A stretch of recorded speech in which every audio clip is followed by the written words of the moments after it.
Hi, you guys. Welcome back to my channel. My name is Karen Odd, and these are Karen's Oddities. I'm finally getting around to make this video, which I should have done probably 3 weeks ago. And this is regarding my first time traveling to Europe, which I did on May 1st through May 10th. I wanted to do a recap on what my experience was like traveling to Europe, what places I visited, what things I would recommend for those traveling to Europe for the first time, what things I would not recommend, and just overall what my experience was. So I think what I'm going to do is just starting with an overview of where I went, covering the do's and don'ts, what my experience was like in terms of the traveling part, actually getting to these places. And if the video doesn't get too long and if my battery doesn't die, what I will do is I will also talk about the three countries that I was able to visit. If I'm unable to do it within this video, I'll do a follow-up video just talking about the three countries that I visited and some of the places that I stopped by and things that I saw there. So if you are new here, welcome to my channel. I hope you enjoy this video. Please like this video, comment, share, subscribe to this channel. If you are returning, please do the same. I produce different type of content. I really haven't found a set theme, but you'll see that there's varying degree of information and content on my channel. I'll also have some other videos that I'll be uploading within the next couple of weeks. Let's get into it. So I traveled to Europe for the very first time ever, the first week of May. My travels were from May 1st through May 10th. I traveled with one of my best friends. It was just him and I. We've never traveled together, so I could do a separate video on recommendations of traveling with someone for the first time. Let me just make a note, because that is a good video. But that's for a separate conversation. He and I had never traveled together, but we ended up traveling together. And overall, it ended up being a great trip. I think we both had a great time. We got to explore a lot of different places. And I think overall, we're happy that we did it and that we did it together in the way in which we did. So we traveled out of Chicago. I live in the United States, and it was not necessarily easier, but it was cheaper for us to fly out of Chicago versus the state that we live in. So we flew out of Chicago. I ended up driving us there. So I drove my vehicle. I have a lease vehicle, but I drove us there, and we left my vehicle at the airport, and we just paid for airport parking. There's parking off of the lot, which can be cheaper versus the actual parking structure. We did that. Then we flew. I don't have the times of the flights, like how long the distance was, and I can talk about that in another video. I don't think it's that relevant. You can look them up and see what it was. We flew into Dublin. I remember that much. And in Dublin, we did have an 8-hour layover. And from there, we flew into Barcelona, Spain. We were in Spain for, I believe, 6, maybe 5 nights. And then we flew into Rome, Italy. So those are the 3 places that I visited in my first time travel to Europe, that I'll be covering. If I can't include them in this video because it gets too long, I will include them in another video that I will upload literally within a day or two or within minutes of uploading this video, assuming that I'm able to record both this evening. So for our airlines and the airlines that we went through, we flew into Dublin and into Spain in Aer Lingus. That was the airline. And then for our flight from Spain to Rome, we used Ryanair. So Aer Lingus was very interesting. I think that was the longest flight I've ever taken, the one to Dublin itself. And again, I can't remember how much time. Maybe it was 8 hours, maybe 9, maybe 10. I can't remember. It's all a blur. But it was a very big plane, which I have been on a plane like that before, where it has literally 3 different sets of rows of seating. Seating was comfortable, right? They recline. We got a pillow, we got a blanket, we got the headphones. There was a little TV. You could watch movies. You can shop on there. Like if you want to buy perfume, jewelry, different accessories, beauty products, you could shop. It was nice. Everything was nice. The food was interesting. They feed you breakfast, lunch, and dinner, I think, depending on the length of your flight. I have some pictures of some of the food options that we had. You get to pick your meal if you want. The vegetarian meal, you can pick that. Breakfast is like standard, and then they'll give you like dessert. It was like, honestly, like a full, I wouldn't say 5-course meal, but they literally feed you. And then they give you like snacks in between. I'm just like, I felt like I was eating so damn much on this flight itself. And I'm not, the food was not like this 5-star restaurant amazing, but it's nice to be on a long flight and have those accommodations available, right? It's nice to have that pillow. It's nice to have your seat reclined. It's nice to have that blanket offered. It's nice to get those headsets. Like it was like the Delta, but like elevated because they feed you actual food. And this is warm food. It's not like a cold sandwich package. Of course, is it probably processed? Probably. But it was pretty tasty, right? And then on the little actual cartridge of the food, it would say like the date it was prepared. So like they warmed it up like that day or whatever. Yeah, so that flying with that airline was interesting. From my understanding and just conversations with my friend, Ryanair is known to be like the Spirit airline equivalent of European travel. And it wasn't that bad. I know that with Ryanair, they're very strict about their luggage and just like the luggage measurements, what you can take, what you cannot take, how much it weighs, if it fits in your overcarry, or if you have to put it under your seat. Like they're very strict about that. So I think in that can be annoying and a bit frustrating. But overall, our experience was fine. There were no fights like there are with Spirit Airlines. It was a smooth flight, no fights. There was some turbulence, but it wasn't anything crazy, like just the typical expected stuff. So we have a special guest. His name is Cash. Cash, where'd you travel to? Where'd you come from? No licks on the face. Get down, buddy. Look. Get it. Okay. So next I want to, and now he's going to keep coming back. Great. Next, I wanted to talk about just as a first-time traveler. Okay, here, look at this. Get it. As a first-time traveler to Europe, a couple of things that I noticed and that I read prior to. First thing is tipping is not customary. However.com, my friend says that. I noticed if you're in a super touristy area, it is not customary and it is not expected, but it is appreciated and it's not rude to do it. And I was still doing it. My friend, not so much, but I was doing it because I'm just like, people are serving me. People are doing things for me. Ow, my leg.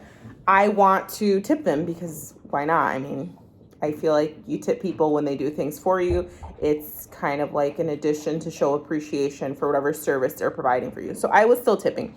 Was I tipping like I do in the US? Not necessarily, but I thought it was important for me to tip. Another thing that I noticed, and mind you, if you are from Europe or you travel there often and some of the things I'm calling off you think are silly, that's perfectly fine. This was just my experience. Your experience may be different. You may be from Europe and you may have a better understanding of why things are done a certain way there. That's great. Please comment about it. Let's have a conversation about it in our comments, right? I don't need to be attacked for me sharing what my experience was. Change. So if you pay, let's say with a euro bill, or a bill, when you receive your change, which is likely in coins, or it could be a bill and coins, the change is never going to be handed to your hand. Like I could have my hand here and it's going to be placed on the table, or it's going to be placed in like a little bowl or cup. That I thought was interesting, and who knows, maybe that was specific to me, or it was that's just common practice over there. Because usually here in the US, right, when you have change, you put your hand out, someone puts it in your hand. I interpret it as rude if someone puts it on the counter when my hand is out, because clearly my hand is out to receive the change, and it's easier for me to then put it in my purse, put it in my wallet. Again, am I overthinking? Maybe, but I'm just saying something that I noticed like off the bat that was different was that. That was one thing, right? The other thing, the toilets. The toilets are different. They're just shaped different. They're deeper. Water pressure is probably stronger. They do have the 2 button at the top. And mind you, these were the toilets that I experienced. It could be completely different ones. My toilet has the 2 buttons, the one for the pee one and the poop one, or for more solid waste, whatever that may be. It could be vomit. But toilets were different. And things were smaller. A lot of things are probably because the people are smaller. But buddy, you're going to spill this water everywhere. Stop, please. The elevator was very small. And even our Airbnb guy in Spain, he's like, I know for you guys, you think this elevator is small. He's like, for us, this is big. When I tell you, the elevator probably fit 3 medium-sized people max. They thought that was big. For me, that was like, this is tiny. Like, I've seen massive elevators before, right? Especially in like large skyrise buildings. But he's like, yeah, this is a big elevator for us. The shower was pretty narrow. Okay. The showers, the closet. Those were the only things that I noticed were like smaller. Bathrooms were pretty small. Both of our Airbnbs had decent sized bathrooms, but I noticed the showers were a bit tight. Okay. I really enjoyed the European design of the place, some of the places that we stayed and some of the places that we visited. They're just so modern and like sleek and clean. I love that. And I wish I could incorporate some of those things into my home. Although like I literally just got this home and I don't have to make repairs yet, thankfully. But eventually I'd like to incorporate some European design. It's chic. It's elegant. It's a lot of things, right? There are bidets. So in Spain, our bathroom did not have a bidet. But in Rome, our bathroom did have a bidet. And it's not the bidet that you attach to the toilet, like an add-on. This was like an actual separate faucet bidet, which was pretty cool. Did I use it? No, I did not. That's besides the point. I did not use the bidet while I was there. But it was interesting to see that component there. I know that's a thing. Bidets, I believe, don't quote me, they're more commonly used in Europe. I could be wrong. I know we have a lot of them here. But I think that they're more commonly seen in that way, where it's an actual separate fountain faucet versus the add-ons the way we do here in the US. Water. So if you go out and you're dining and you ask for water, the question is always, do you want still or do you want sparkling or bottled water? I did do my research. It said that water was safe to drink still, so I would get still water. Sometimes though, one thing that my friend and I noticed, if you ask for still water and you're not paying for it, they'll really never bring it to you. Like, I guess they want you to pay for the water, or they don't really care to bring you water. But if it's a bottle of water, they'll bring it to you. And it was really difficult to get water. And I had a friend that went to Spain as well. And she mentioned like it's easier to get wine and beer and any form of alcohol, but water is not, like, it's not a common practice. Like here in the US, usually if you go and dine in somewhere, the first thing they're bringing you is water for the table, right? Like you can sip on that while you look through the menu. You can sip on that while you're talking, waiting for your food to get here, while you're eating through appetizers. That is not standard. Water at the table is not standard. You have to ask for it. And there were some occasions where we had to ask for it multiple times, which was really freaking annoying. Because I love water, right? I want water. I want to stay hydrated. Like, especially when I travel, sometimes I feel like when I travel, I try to stay even more hydrated because I know I'm not thinking about it like when I'm home. Like when I'm home, it's like water. Like I literally have water right now. And I know when my neighbors and people probably see me drink, they probably think I'm drinking wine like every freaking day, because this is probably a wine cup, but I'm drinking water all the time. What else? Service. Just like when we would go out for dinner, lunch, or whatever, getting service was different. It was a bit slower. So it was slower to get the people to come to the table, to put in your order. And then when you get your order, if you needed something else, it was hard to get their attention. It was hard to get your bill at the end. Everything just took a lot longer. Like life was just moving at a slower pace. And yes, we were on vacation, but at the same time, you know, we wanted to maximize the time that we were there. We didn't want to just spend 2 hours having lunch, or every time we ate somewhere, spending 2 hours just trying to have the whole experience. We're trying to like get in, eat our food, pay, and get out. And sometimes it was difficult to do that. I also experienced that when I went to Puerto Rico. And it's interesting because my boss just came back from a trip to Puerto Rico, and we were talking about that. You know, I was asking her what her experience was, and she mentioned how just like the service was slow. And I was like, oh yeah, I forgot to tell you that's the thing. In terms of safety, we kept hearing a lot, especially in Spain, right? Like everyone was like, you got to be careful. Like the research that my friend and I did, the Airbnb person, everyone is like, you just have to be careful. You have to be careful. You have to be careful. And I was a little bit paranoid. Like I only took a crossbody. I made sure to keep my money, passport, and whatever credit or debit card I had with me. I kept that on the back part of the crossbody, and then on the front part I just had like lip gloss and whatever other things I needed. And the reason I put in the back part was because, you know, now with technology, they're like those card reader things that people can put near you to just scan your cards and stuff. So I figured I'll create a boundary between someone being able to do that. I know pickpocketing is a huge thing. So like my friend, and for women, it can be different if you have a purse, right? You can throw that stuff in a purse, keep that purse zipped, and you have to worry about it a little bit less. Can someone still snatch the purse off of you? Absolutely. But for men, like if you put your wallet in that back pocket and you have a habit of doing that, then you're at risk of getting pickpocketed a lot more easily versus a woman or a person who uses a purse, because men can use purses as well. So I know my friend, like he'd be like on edge, and I'm like, boy, put that wallet in your front pocket, because it's a habit. You know, people put their wallet in their back pocket. So like, put the wallet in your front pocket, put the wallet in your front pocket. They also would say like not to leave your cell phone on the table. Like when you go out for dinner, you know, you set it on the table face down or face up, whatever. That's a common habit and thing that I do here and that he does as well. So I had to keep remembering, like, hold on to your phone. You don't want someone to come up and snatch it. Luckily, we did not experience anything like that personally. We did see what was a situation where someone had been robbed. I believe we saw it twice, and we went to like a super popular area in Spain, and the police were chasing someone, trying to grab them.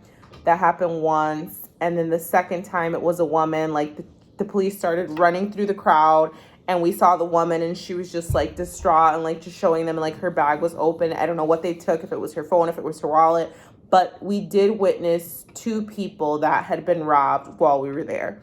And I want to say it could have been the same day, or maybe there were 2 separate days. We're like, damn, like we know it's happening, but damn, it's like really happening. And you know it's really happening when you witness it. That's how close you were to it, because it could have been any of us, right? For the most part, I felt safe. Both, and Ireland was just a layover, so I'll talk a little bit about Ireland in my next video, because this video is getting a little bit long. I felt safe in Spain and in Rome. I think I felt more safe in Rome than I did in Spain. I don't know. Spain is just more, at least the parts that we were in, they just look a little bit more rough. Versus Rome, it looked rough, but it was like, I don't know, like historic rough, not like I'm going to beat you up in an alley and rob you and stab you rough, versus Spain looked like I'm going to beat you up in an alley and rob you and stab you rough. So sometimes when we'd walk at night in Spain, I'd just be like more on edge, because I'm like, I don't trust these people. But in Italy, it was quiet. Like once it was nighttime, like late, you could hear a freaking pin drop in some of those like cobblestone roads and like pathways that we were taking. Like it was so quiet, and I'm just like, holy smokes. Like when they go to sleep, people are sleeping in Italy.